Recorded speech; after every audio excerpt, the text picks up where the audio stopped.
नमस्कार class 12th UP board के सभी बच्चों को जय हिंद। तो बच्चों आज आप लोगों का भौतिक विज्ञान का पेपर था, तो आप सभी लोग अपना अपना पेपर कोड मैच कर लेंगे। 346 DU आपका पेपर कोड है। अगर बच्चों आपके पास अदर कोई क्वेश्चन पेपर हो तो बच्चों आप हमें अपना क्वेश्चन पेपर इस नंबर पर भेज सकते हैं, ताकि हम आपके पेपर का हल आपके पास सबसे पहले पहुंचा सकें। तो बच्चों अगर आप लोग वीडियो पर नए हैं तो वीडियो को लाइक सब्सक्राइब करना बिल्कुल ना भूलें। तो बच्चों यहाँ पर आप देखेंगे सबसे पहले आपके एग्जाम में आप लोगों से MCQ टाइप्स क्वेश्चन पूछे गए थे। तो बच्चों यहाँ पर आपका जो पहला क्वेश्चन है, एक समान वैद्युत क्षेत्र में रखे प्रोटॉन, एक इलेक्ट्रॉन तथा एक अल्फा पर कण पर क्रमशः F1 F2 F3 बल आरोपित होता है, तो किसका बल कितना अधिक होगा वो यहाँ से आप लोगों से पूछ रहे हैं। तो बच्चों यहाँ पर आपका जो राइट आंसर हो जाएगा वो आपका ऑप्शन नंबर सेकेंड हो जाएगा। F1 बराबर F2 does not equal to F3। तो यहाँ पर आपका ऑप्शन नंबर सेकेंड वाला करेक्ट आंसर हो जाएगा।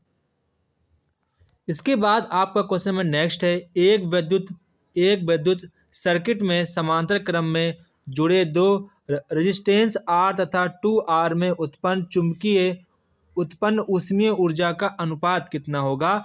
मतलब कि यहाँ पर आप लोगों से H1 अनुपात H2 की वैल्यू पूछ रहे हैं, तो इसका जो बच्चों आपका आंसर आएगा वो 2:1 आपका आंसर आएगा। तो यहाँ पर आपका ऑप्शन नंबर सेकेंड वाला करेक्ट आंसर हो जाएगा।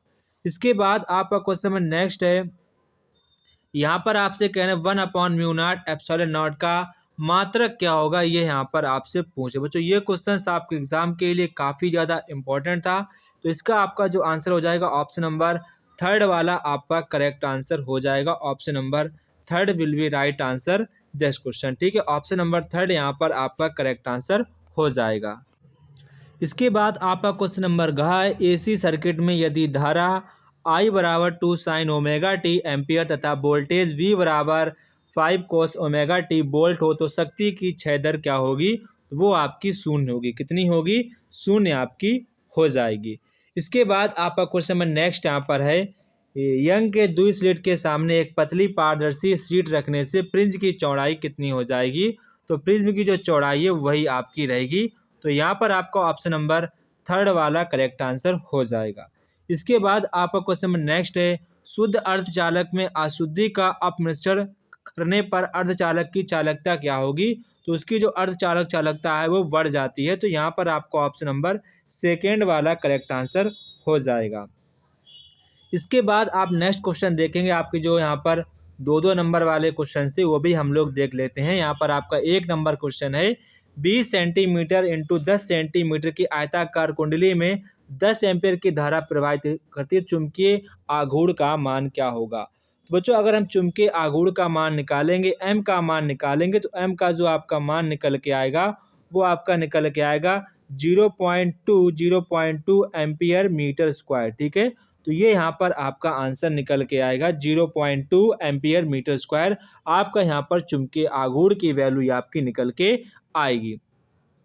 इसके बाद आपसे क्वेश्चन नंबर नेक्स्ट यहाँ पर आपसे पूछ रहे हैं, स्वप्रेरकत्व का मात्रक यहाँ पर आपसे पूछे। तो बच्चों स्वप्रेरकत्व का जो आपका मात्रक होता है वो आपका हेनरी होता, क्या होता है? हेनरी आपका इसका मात्रक होता है। इसके बाद आपका क्वेश्चन नंबर नेक्स्ट है, निर्वात में एक विद्युत चुंबकीय तरंग के चुंबकीय क्षेत्र की तीव्रता का आयाम 500 NT है, तो इसके विद्युत क्षेत्र की तीव्रता का आयाम क्या होगा। तो बच्चों ये भी आपके एग्जाम के लिए काफ़ी ज़्यादा इंपॉर्टेंट था। इसका जो आपका आंसर होगा I0 बराबर आपका हो जाएगा 150 वोल्ट प्रति मीटर। कितना हो जाएगा? 150 वोल्ट प्रति मीटर आपका इसका आंसर हो जाएगा। आपको यहाँ पर इसको ध्यान रखना है। इसके बाद आपका क्वेश्चन नंबर नेक्स्ट यहाँ पर एक आपका यहाँ पर कोई शेप है इस प्रकार का, यहाँ पर आपसे कह रहे हैं कि इसका आपको वक्र खींचना है। तो यहाँ पर आपसे कह रहे हैं कि इसका न्यूनतम विचलन कोण क्या होगा। तो इसका जो आपका न्यूनतम विचलन कोण होगा वो तब होगा जब I का मान E के बराबर हो जाएगा। जब आपका I का मान E के बराबर हो जाएगा तब यहाँ पर आपका जो कोण है वो विचलन कोण सबसे न्यूनतम हो जाएगा। इसके बाद आपका क्वेश्चन नंबर नेक्स्ट है, हाइड्रोजन परमाणु की मूल स्तर ऊर्जा यहाँ पर आपको दी गई है। उस स्तर में एक इलेक्ट्रॉन की गतिज ऊर्जा एवं स्थितिज ऊर्जा का यहाँ पर आपको मान ज्ञात करना है।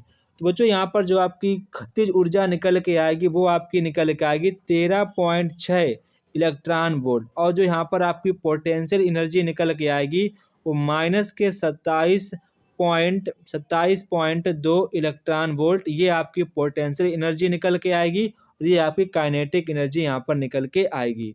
ठीक है, इसके बाद आपका क्वेश्चन नेक्स्ट है, 1 ग्राम पदार्थ की तुल्य ऊर्जा ज्ञात कीजिए। तो बच्चों 1 ग्राम जो पदार्थ में कुल ऊर्जा होती है वो आपकी होती है 9 × 10⁻13 जूल, ये आपकी 1 ग्राम पदार्थ में ऊर्जा होती है। इसके बच्चों आपके बाद नेक्स्ट पार्ट आपका इसका जल्दी अपलोड होगा, आप सभी लोग कमेंट बॉक्स में कमेंट करेंगे नेक्स्ट पार्ट। ठीक है, सभी बच्चे कमेंट बॉक्स में कमेंट करेंगे नेक्स्ट पार्ट, आपका नेक्स्ट पार्ट जल्दी आएगा, आप सभी लोग अपना अपना पेपर देख लेंगे। अगर बच्चों आपके पास अदर कोई क्वेश्चन पेपर हो तो आप हमें अपना क्वेश्चन पेपर भेज सकते हैं व्हाट्सएप पे। तो जय हिंद बच्चों, फिर मिलते हैं अपने नेक्स्ट वीडियो पर, तब तक कि आप सभी बच्चों को जय हिंद।